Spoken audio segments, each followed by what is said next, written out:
अथ 12:अध्यायः। शौनक उवाच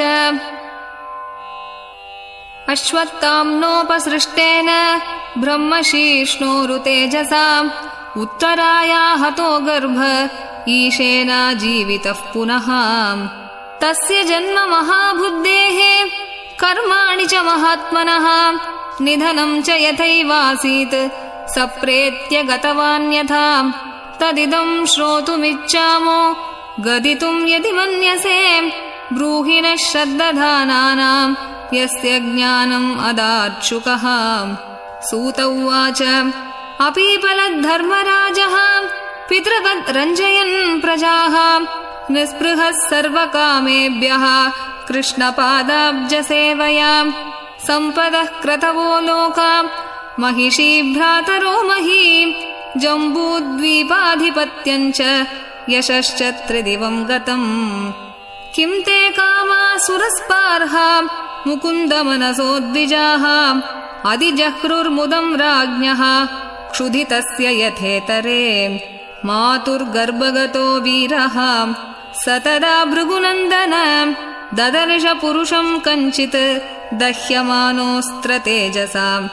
अङ्गुष्टमात्रममलं स्फुरत्पुरटमौलिनम् अपीच्य दर्शनं श्यामं तडिद्वाससमच्युतम् श्रीमद्दीर्घचतुर्बाहुं तप्तकाञ्चनकुण्डलम् क्षतजाक्षं गदापाणिम् आत्मनः सर्वतो दिशम् परिभ्रमन्तमुल्काभां भ्रामयन्तं गदां मुहुः। अस्त्रतेजस्वगदया निहारमिव गोपतिः विधमन्तं सन्निकर्षे पर्यैक्षतक इत्यसौ। विधूय तदमेयात्मा भगवान् धर्मगुविभुः मिषतो दशमासस्य तत्रैवान्तर्धदे हरिः। ततः सर्वगुणोदर्के सानुकूलग्रहोदये जज्ञे वंशधरः पाण्डोः भूयः पाण्डुरिवौजसा। तस्य प्रीतमना राजा विप्रैर्धौम्यकृपादिभिः जातकं कारयामास वाचयित्वा च मङ्गलम्। हिरण्यं गां महीं ग्रामान् हस्त्यश्वान् नृपतिर्वरान् प्रादात् स्वन्नं च विप्रेभ्यः प्रजातीर्थे स तीर्थवित्। तमूजुर्ब्राह्मणास्तुष्टा राजानं प्रश्रयान्वितम् एष ह्यस्मिन् प्रजातन्तौ पुरूणां पौरवर्षभां दैवेन प्रतिघातेन शुक्ले संस्थामुपेयुषि रातो वोऽनुग्रहार्थाय विष्णुना प्रभविष्णुना। तस्मान्नाम्ना विष्णुरात इति लोके बृहच्छ्रवाः भविष्यति न सन्देहो महाभागवतो महान्। युधिष्ठिर उवाच अप्येष वंश्यान् राजर्षीन् पुण्यश्लोकान् महात्मनः अनुवर्तितास्विद्यशसा साधुवादेन सत्तमाः। ब्राह्मणावूचुः पार्थ प्रजापिता साक्षात् इक्ष्वाकुरिव मानवः ब्रह्मण्यः सत्यसन्धश्च रामो दाशरथिर्यता। एष दाता शरण्यश्च यता ह्यौषी नरर्षिभिः यशो वितनिता स्वानां दौष्यन्तिरिव यज्वनाम्।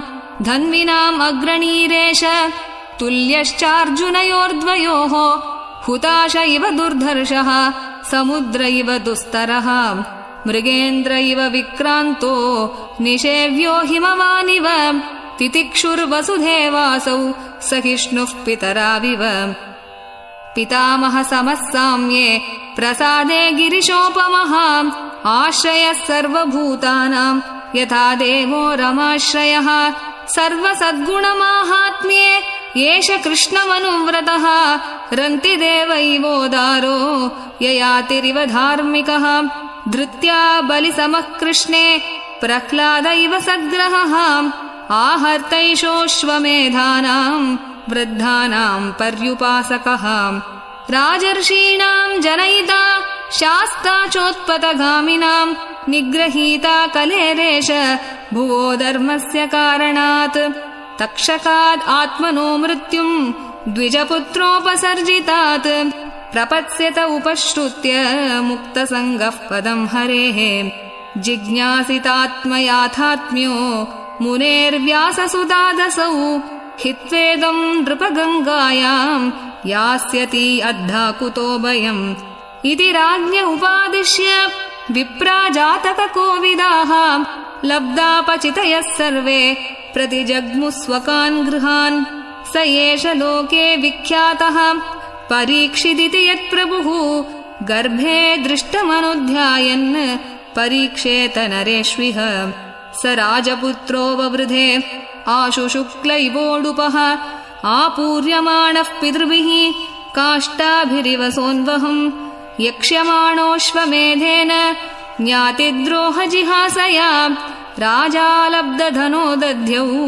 अन्यत्र करदण्डयोः तदभिप्रेतमालक्ष्य भ्रातरोच्युतचोदिताः धनं प्रहीणमाजह्रुः उदीच्यां दिशि भूरिशः तेन संभृतसंभारो धर्मपुत्रो युधिष्ठिरः वाजिमेधैस्त्रिभिर्भीतो यज्ञैः समयजद्धरिम् आहूतो भगवान् राज्ञा याजयित्वा द्विजैर्नृपम् उवास कतिचिन्मासान् सुहृदां प्रियकाम्यया ततो राज्ञाभ्यनुज्ञातः कृष्णया सह बन्धुभिः ययौ द्वारवतीं ब्रह्मन् सार्जुनो यदुभिर्वृतः इति श्रीमद्भागवते महापुराणे पारमहंस्यां संहितायां प्रथमस्कन्धे 12ोऽध्यायः।